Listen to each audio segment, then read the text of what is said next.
Raja Yoga Sadhana by Swami Shivananda. The earliest seers who realized the truth have explained the cosmic process as the work of Maya, the inscrutable power of the Supreme Spirit. By the mysterious operation of the swelling power, the undivided absolute blissful one is made to reflect itself in an infinite multiplicity of names and forms. As described in verse 6, chapter 4 of the Gita, Maya brings about this phenomenal existence with its duality and diversity. Each center of consciousness thus involved from the infinite has therefore to transcend Maya to realize its essential identity with the Supreme Being. Now Maya is the eternal negation as distinguished from the ultimate reality that shines as the eternal I am, the eternal Sat. Maya is used to denote the sum total of the forces of negativity. Nescience, oscillation, delusion, attachment, egoism, disharmony and discord, sensuality are some of the prominent forms in which it finds expression upon the human plane. Yoga then concerns itself in enabling the individuals to effectively deal with and overcome the above factors that keep him pinned down to the phenomenal existence. A state of knowledge through a constant discrimination between the real and the unreal, combined with a ceaseless assertion of an identification with the ideas of omniscience and perfection, a state of unshakable equilibrium and one-pointedness, non-attachment to everything mundane coupled with an intense unabated attachment to some particular aspect of the divine, a complete self-effacement and active selflessness, constitute, therefore, the major means of obtaining a victory over Maya. A determined development along any one or more of these lines broadly go to form the paths of knowledge, occult meditation, devotion or divine love and selfless action. The process of yoga embodies an ascent into purity, into that absolute perfection, which is the original state of man. It implies therefore the removal of the enveloping impurities, the stilling of the discordant vibratory tempo of the lower courses and the establishment of a state of perfect balance and harmony.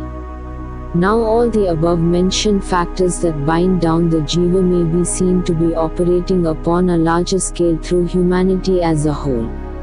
The present age is enmeshed in ignorance, characterized by restlessness, a blind clinging to earthly existence, perverted individualism and voluptuous abandonment to pleasures of the flesh and violence, strife and discord in all walks of life. Modern age is the machine age. As such, it is power-ridden. Discovery of newer ways of generating power, exploiting fresh aspects of known forces, inventing machine to make machine is the present craze under man's control, but man himself does not have his senses and mind under his control. This has resulted in the misuse and abuse of the fruits of civilization and science, a cause all power corrupts. The adoption of the yogic way of life is the release from and the guarantee against such abuse of power and the resultant disaster. Training in yoga brings to man several supernormal powers that no machine can ever generate. Yet the discipline laid down on the path ensures against their abuse. All methods of yoga have ethical training and moral perfection as their basis. The eradication of vices, the development of certain virtues forms the first step in the ladder of yoga.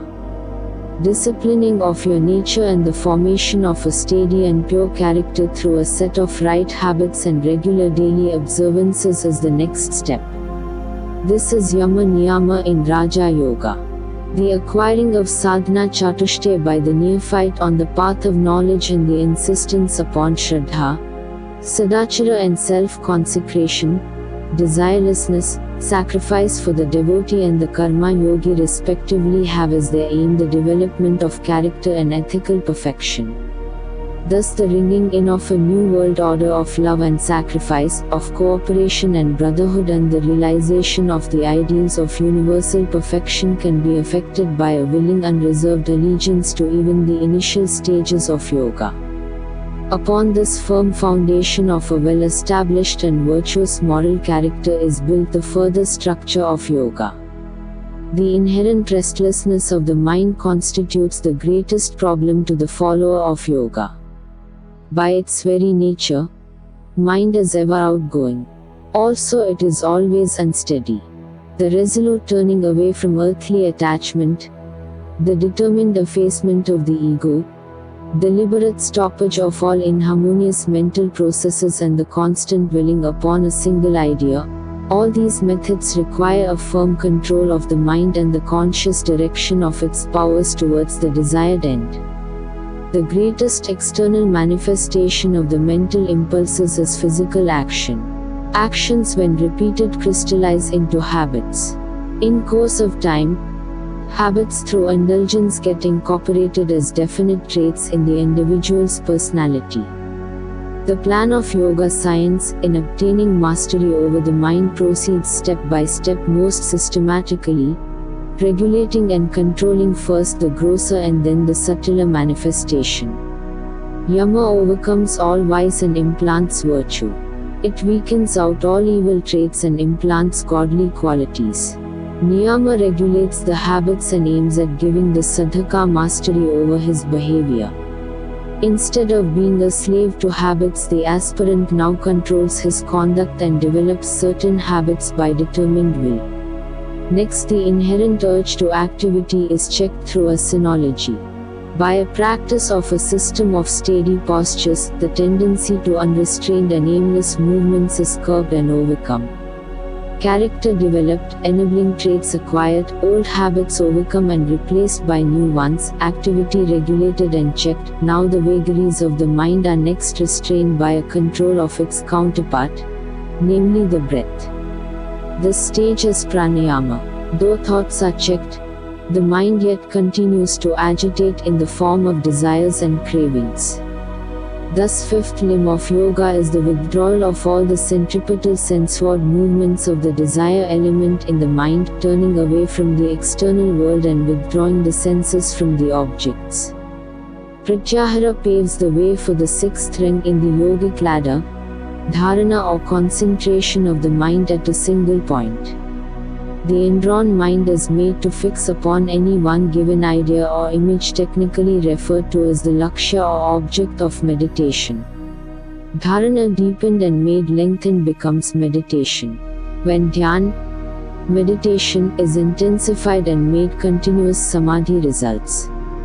A state of blissful union with the infinite spirit, the oversoul, frees him from the thraldom of birth and death. This transcendental experience makes him transformed into a being endowed with the cosmic vision, beholding everywhere a divine unity behind apparent diversity.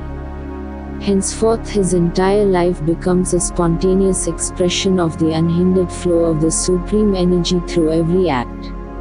He lives and acts purely for the welfare of all humanity, carrying on the divine plan to its glorious consummation.